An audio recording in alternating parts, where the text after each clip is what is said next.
ഇന്ന് നമ്മൾ ചെയ്യാൻ പോണത് എന്താണെന്നറിയോ? പിണ്ടിയാണ്. വാഴപ്പിണ്ടി കറി വയ്ക്കാൻ പോവാണേ. കാണിച്ചു തരാം. ഈ ഉള്ളിയും വെളുത്തുള്ളിയും ചതച്ചെടുക്കാം.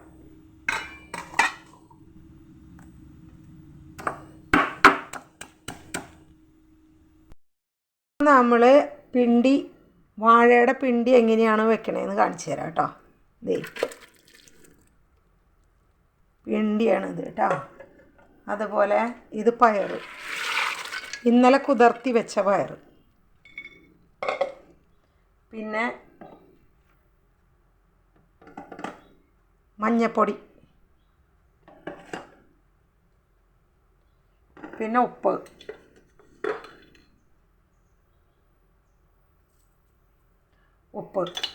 എന്നിട്ടിത് വേവിക്കാനായിട്ട് വയ്ക്കാം. നമുക്ക് ഒരു 2-3 ഗ്ലാസ് വെള്ളം ഒഴിക്കുക. 3 ഗ്ലാസ് വെള്ളം, മഞ്ഞൾപ്പൊടി, ഉപ്പ്, 3 ഗ്ലാസ് വെള്ളം ഒഴിച്ചിട്ട് നമുക്ക് കുക്കറിൽ 2 അടി അടിച്ചെടുക്കാം. നമുക്കിത് വറുത്തിടാം. പിണ്ടി ഓക്കെ, പിണ്ടി വെന്തിട്ടുണ്ട്. വറുത്തിടാം.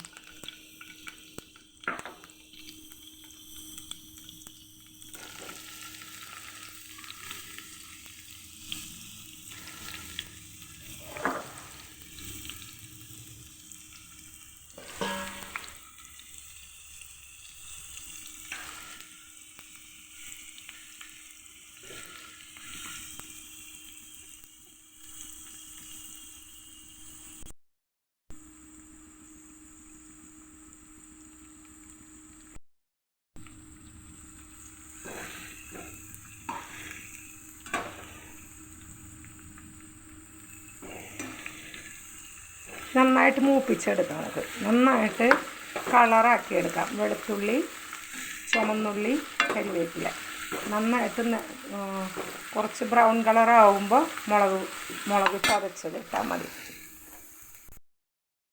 നമ്മുടെ ചെറിയ ഉള്ളി കളറായി വന്നിട്ടുണ്ട്. അപ്പം നമ്മുടെ ഉള്ളി കളറായി വന്നിട്ടുണ്ട്. നമുക്ക് കുത്തുമുളക് ഇടാം. കുത്തുമുളക്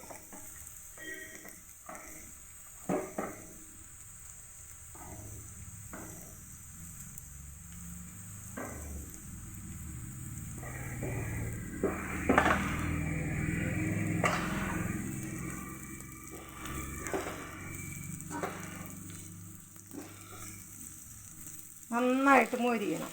മുളക് നന്നായിട്ട് മൊരിഞ്ഞ് കഴിഞ്ഞിട്ട് ഇതിലേക്ക് ആ വേവിച്ച് വെച്ചിരിക്കുന്ന പിണ്ടിയും പയറും കൂടി വേവിച്ച് വെച്ചിട്ടുണ്ടല്ലോ, അത് നമുക്ക് ഇതിലേക്ക് നല്ല കളറ് വരണം.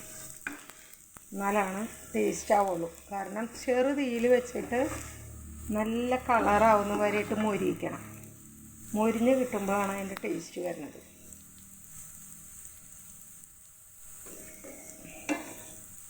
അപ്പോൾ അത് മൊരിഞ്ഞ് വന്നിട്ടുണ്ട്.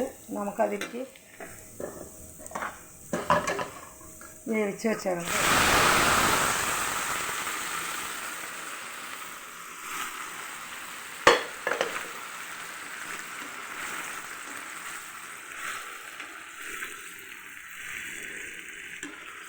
സൂപ്പർ ടേസ്റ്റാണ്. പണ്ടൊക്കെ ഉള്ളവർ ഇങ്ങനെയൊക്കെ തന്നെയാണ്. നമ്മുടെ അമ്മമാരും അവരൊക്കെ നന്നായിട്ട് അന്നത്തെ ടേസ്റ്റ് ഒന്നിനും കിട്ടുന്നില്ല.